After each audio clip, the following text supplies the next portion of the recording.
Mambo vipi? Karibu kwenye video ambayo inachambua na ina maswali kuhusiana na je, Diamond kama ni Freemason ni kafara gani ambazo walizitoa. Karibu sana. Masuala yanayohusiana na Freemasonry yamekuwa yakiongelewa wazi wazi katika ulimwengu wa sasa. Lakini pia bado imekuwa ikidaiwa kwamba jamii hii hapa ni jamii ya siri au secret society. Lakini watu wanajiuliza, kama ni secret society, inakuwaje watu kama mimi au wewe wanaweza kupata taarifa kuhusiana na Freemasonry?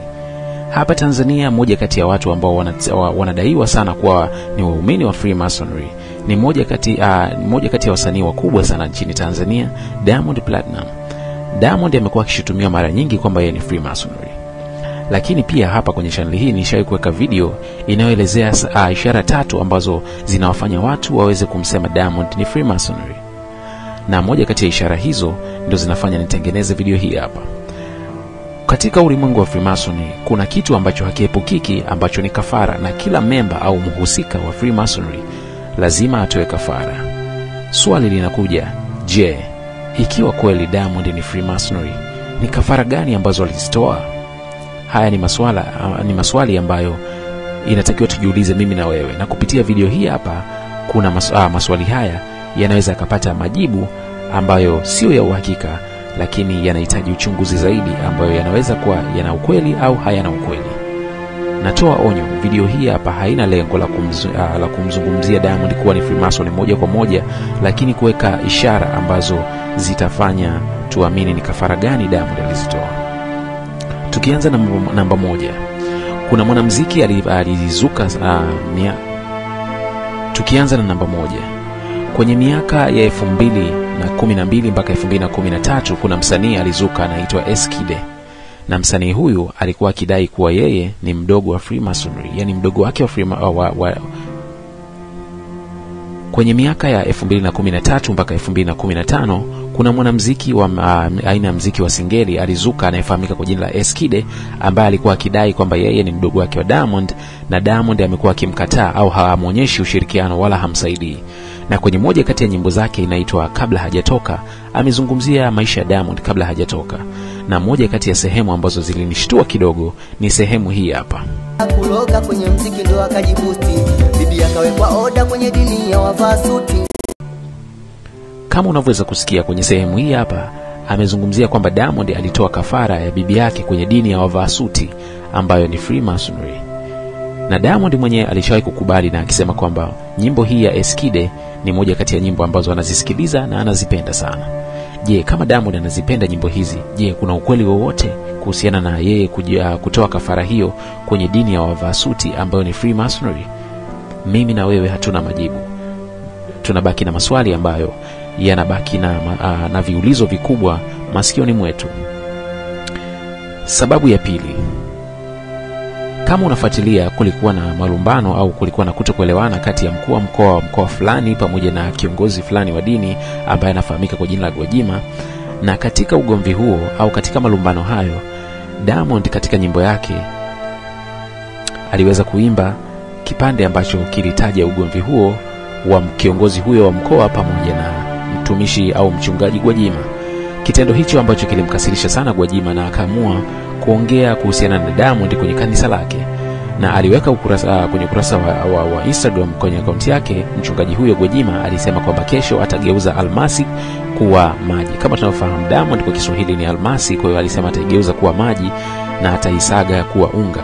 Na siku iliyofuatia kwenye ibada yake alianza kuongelea kuhusiana na Diamond kuwepo Freemasonry, na akasema atatoa siri hizo kwamba Diamond alimtoa nani na alitoa kafara siku gani na sehemu gani.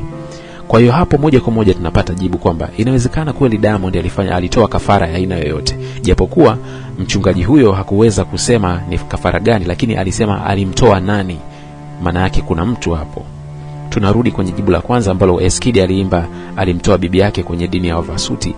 Je, inawezekana Gwajima naye alirudi kwenye pointi ile baada ya kusema nitaeleza alimtoa nani? Hebu msikilize Gwajima kidogo akiongelea issue hiyo. Kumchapa nikwambie tarehe aliyojiunga Freemasonry, alijiunga wapi, alimtoa nani, na ofisi yake ikoje.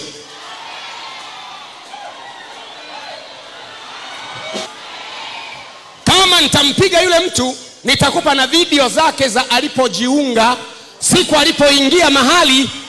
Nataka niongee naye ili ajue namjua. Kama ulivyoweza kumsikia Gwajima, alikuwa anadai kwamba atatoa siri za Diamond ndio alivyojiunga Freemason, alijiunga wapi na alimtoa sadaka nani.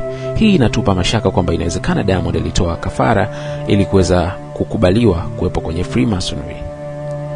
Hayo yote ni maswali ambayo hatuna jibu kamili. Namba 3. Kumekuwa na kitu ambacho kinaitwa kuwaingiza watu Freemasonry. Na wewe kama unataka kujiunga Freemason ili uweze kufanikiwa zaidi, inabidi uwatoe watu wako wa karibu au watoe unao washawishi waweze kujiunga. Ushawishi wako wa kuwafanya waweze kujiunga unaweza kukusaidia wewe kupanda chati au kuweza kupata kutoa sadaka za aina yoyote kwenye chama hicho au kwenye taasisi au kwenye dini hiyo au imani ya Freemasonry. Kama tunavyofahamu, hapa Tanzania kulikuwa na kiongozi ambaye anaitwa Sir Andy Chande, na huyu Sir Andy Chande alikuwa ni kiongozi wa Freemasonry East Africa ambaye hivi sasa ni marehemu. Licha ya kuweza kufariki kiongozi huyo, bado akaunti yake ya Instagram imekuwa ikitumika kuweza kuposti vitu mbalimbali, na moja kati ya vitu ambavyo viliweza kupostiwa ni kuonyesha vitu vya thamani sana, lakini pia na watu maarufu ambao Diamond amekuwa akipostiwa mara nyingi sana kwenye peji hiyo hapo, na akisifiwa katika lugha mbalimbali ambazo zinahitaji kufanya research ili kuweza kufahamu. Lakini moja kati ya kitu hicho kilichonishtua ni kwamba katika peji hiyo kuna siku ambapo mtoto wa Diamond, Tifa, aliweza kupostiwa kwenye peji hiyo akiwa ameonyesha alama ya vidole ambayo inapendwa sana kutumiwa na Freemasonry kuwakilisha 666. Hii ilinipa maswali mengi na kujiuliza, je, inawezekana Diamond amemuunga moja kwa moja mtoto wake kwenye imani ya Freemasonry ili aweze kupanda chati, au ni picha tu ambayo wahusika wa peji hiyo ambayo ilikuwa ikimilikiwa na kiongozi wa Freemasonry walipenda na wakaamua kuiposti na kuandika maneno kama unavyoyaona hapo chini.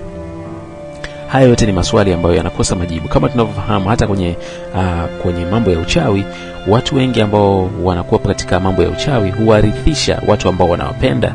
Kwa hiyo inawezekana Diamond akawa amemuunganisha moja kwa moja Tifa katika ulimwengu wa Freemasonry, na hicho kikapelekea kwamba ikawa ni moja kati ya sadaka ambayo ameitoa. Ili kuweza kupata makala mbalimbali kama hizi, tafadhali naomba subscribe, lakini pia dondosha komenti yako hapo chini. Chochote unachojisikia, iwe ni matusi au ni fakti ambazo wewe unahisi unaweza kunirekebisha au kuziongezea hapa.